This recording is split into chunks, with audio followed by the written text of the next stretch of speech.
guys, welcome back to Andy's Dinosaur Reviews. Today we are going to take a look at another of these Adventure Force figures that just recently hit Walmart.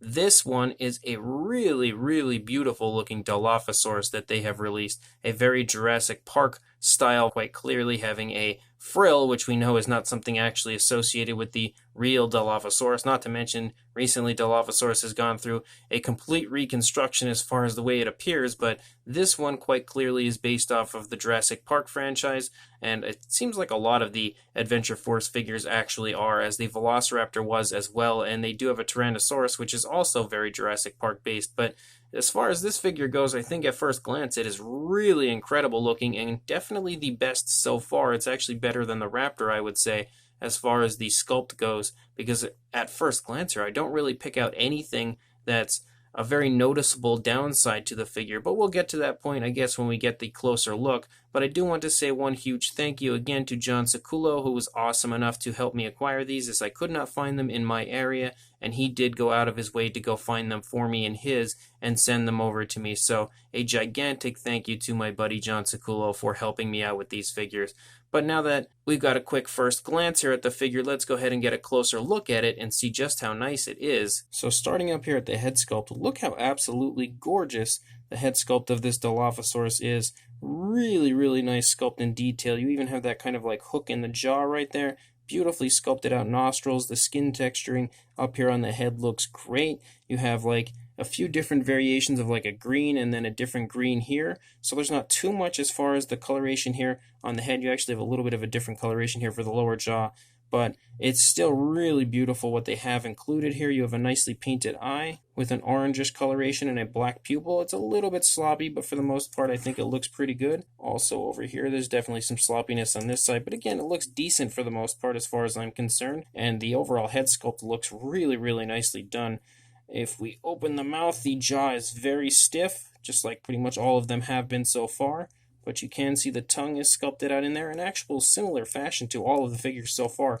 Kind of have that tongue sticking up in the air sort of look. You can also see a little bit of detail there as far as that skin flap in the corner of the mouth goes. Once again, the inside of the mouth is painted with a dark purple. You can't really see inside the mouth too well. You can see a little bit of the detail in there, and it does appear to have another nice gloss coat to it, so it looks quite realistic as far as the saliva type of a shine that you would see inside the mouth of a living animal. You can also see the teeth are, again, kind of painted with a little bit too thick of paint, and it's not perfectly painted, but they don't look bad by any mean. They actually look pretty decent for the most part, and they're kind of painted this time with like an off-white, like a mixture of white and yellow, so they have a little bit more of a realistic appearance as far as the coloration to the teeth goes. The detailing up on the frill is actually really nicely done as well. This is definitely another figure that I am without question going to be rebuying when I can actually find one in store and repainting with a Jurassic Park Dilophosaurus type of a look, which is actually already kind of what they've done here for the most part, but it's just not perfect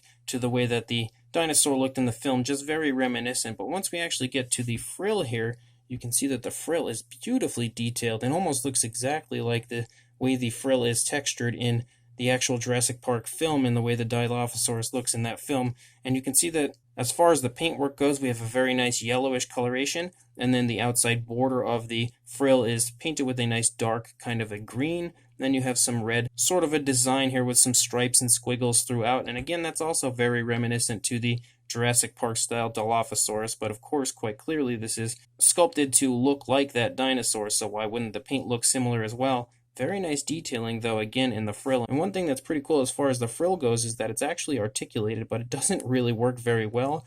Again, I don't know if this is something that is going to take some hot water or like a blow dryer, like a hair dryer, to try to warm it up and make it move a little bit, but it doesn't move perfectly, but it's not bad either. Looking at the opposing side as far as the frill goes, again, really nicely done. Nice dry brushing they've done as well to kind of make the scale detail there of the frill pop out at you. And if you actually look here at the back of the frill is also really beautifully sculpted. Lots of really nice detailing back here as well. So it's very impressive as far as the sculpt and detail goes.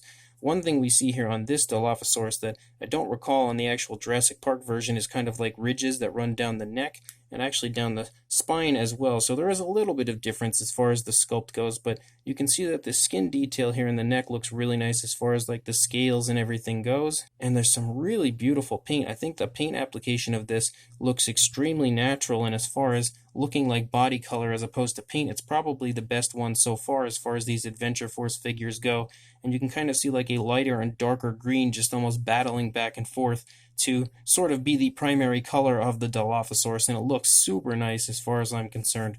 Once you get down here into the underside of the throat, you can actually see that they have reddened the throat a little bit. It's like a reddish brown, which is something, I mean, it's not perfectly placed, but it's something that's also quite similar to the Jurassic Park Dilophosaurus. You can actually see a little bit of like a bunching of the skin right here in the neck region as well, which looks pretty cool. But once we come back up here into the body, again, really nice scales all over the place. Some more nice kind of skin creasing and skin wrinkling right there as we come down into the arms. One thing that's different about this one as opposed to some of the others is there's no articulation in the arms, but it does still sport two areas of articulation, which would be the jaw and the frill. So once we come down here into the arms actually look quite nice. You've got a beautiful hand sculpt here, kind of like a scoot-like appearance down the hands, nicely painted nails. And the undersides of the nails are not painted, which is pretty much the standard for these Adventure Force figures, it seems. But really beautiful paint apps. I love this kind of combination of the lighter and darker greens. I think it looks really beautiful overall. Really nice skin texturing going on here in the stomach region as far as those scales, as well as lots of skin wrinkling and skin movement shown quite beautifully in the sculpt of the Dilophosaurus. You can even see down here on the underside some more really nice skin detail overall. And then moving over here into the leg, you can see the hip bone. Very nice muscle tone in the thigh and calf region. Very nice calf muscles, actually. The kneecap is present there in the front. We have a stupid tag in my way, so I can't see it all that well. I should have took that off before I started this review. We do have a dew claw present on this one, which is something that was missing from the Spinosaurus, but present on the Velociraptor. So it's nice to see that present here on the Dilophosaurus as well. Pretty nice looking foot sculpt. Nicely painted nails with a black coloration that glisten and gloss quite nicely and realistically. Nothing over the top as far as the sculpt or anything goes down here, but it does look really quite nice. And there's a nice transition to like a brownish coloration on the legs and actually the hands. They're painted in very similar fashion. And then coming back up here into the tail, again, more really nice kind of skin folding and skin wrinkling going on. Lots of creases in the skin. As we move out the length of the tail, you can see lots of creasing actually going on the entire length of the tail. And it runs out to a really nice point. It's got a very nice curve to it, very curved tail, even coming off to the right of the dinosaur. And I think the tail has a pretty natural look to it. It's nothing over the top that I could not possibly see a dinosaur like this actually portraying and pulling off in real life. Looking at the opposing side, again, some more pretty nice detailing up here in the neck if my camera would focus on it. There we go. Some more nice skin texturing, some nice paint work as well. As we run down here into the body almost looks exactly the same. It's in a very neutral position for the most part, as the further arm is just a little bit different as far as the positioning compared to this arm. You can again see some beautiful skin texturing and skin wrinkling here in the stomach region. Lots of skin movement being shown throughout the sculpt of this figure.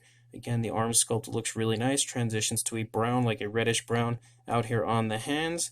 The nails appear to be painted pretty decent, but I'm sure they are not painted on the underside, which we can't really get to see right now because it's just in an awkward spot. Yep, exactly. It's not painted on the underside, but it still looks pretty darn nice.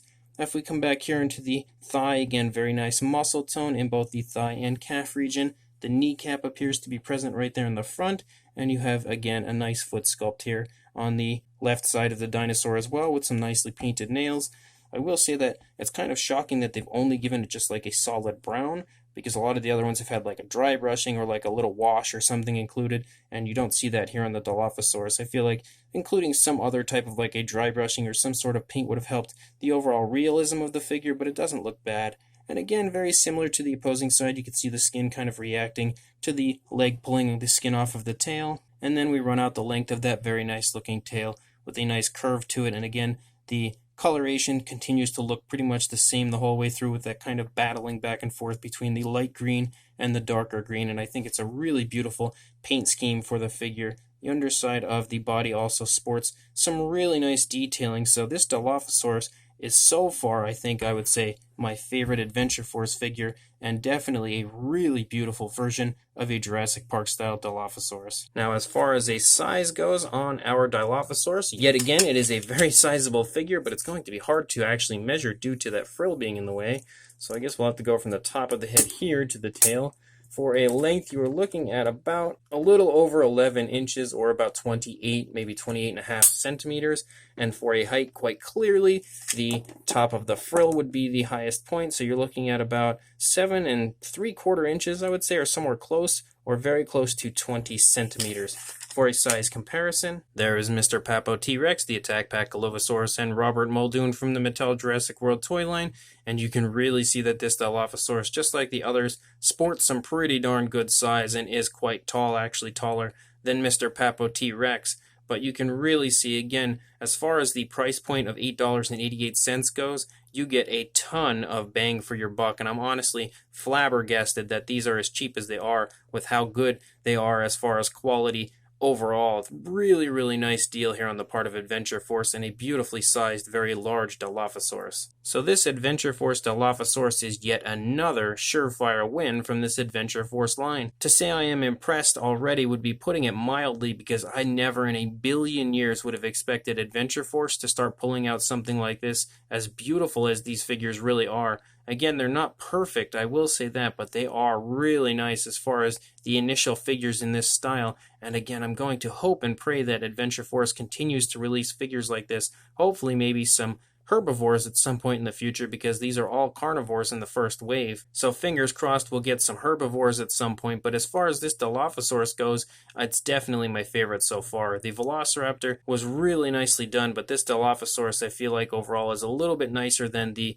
Velociraptor was, and has a really beautiful appearance to it, very natural looking paint scheme as well. Again, it's clearly based on the Jurassic Park Dilophosaurus, so accuracy as per usual with this line seems to be thrown out the window. But if you are a fan of the Jurassic Park franchise, then I think this is a beautiful Dilophosaurus figure, and definitely one of the best Jurassic Park style Dilophosaurus figures in this price point available on the market currently. And again, with a really nice repaint, this figure could be amazing if you ask me, and I definitely, again, intend on picking one up at some point when I actually can find one in store and repainting it to give it that realistic sort of Jurassic Park style look. But the paint application they've actually given this figure is quite nicely done. A beautiful appearance as far as like that light green and darker green on the body, and I love the way it kind of plays off of each other. It looks extremely realistic, and the overall paint scheme looks, again, very reminiscent of the Jurassic Park Dilophosaurus, but not quite. It's got its kind of own unique look to it, so it's a really beautiful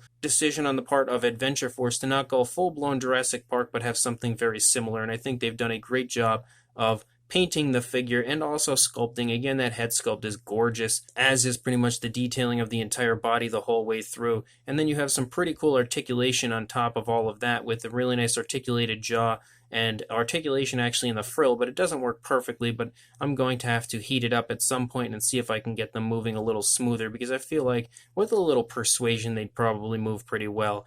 But definitely another awesome Adventure Force figure. So if you do want to get a hold of this figure, make sure you head to your local Walmart, head over to the toys section in the Adventure Force area, and start searching around, as they should be there, and if they are not, they should be soon, hopefully, if your area is not like mine anyway. So make sure you do pick this up, and make sure you also like, comment, and subscribe, and I will see you in the next review. Thanks for watching.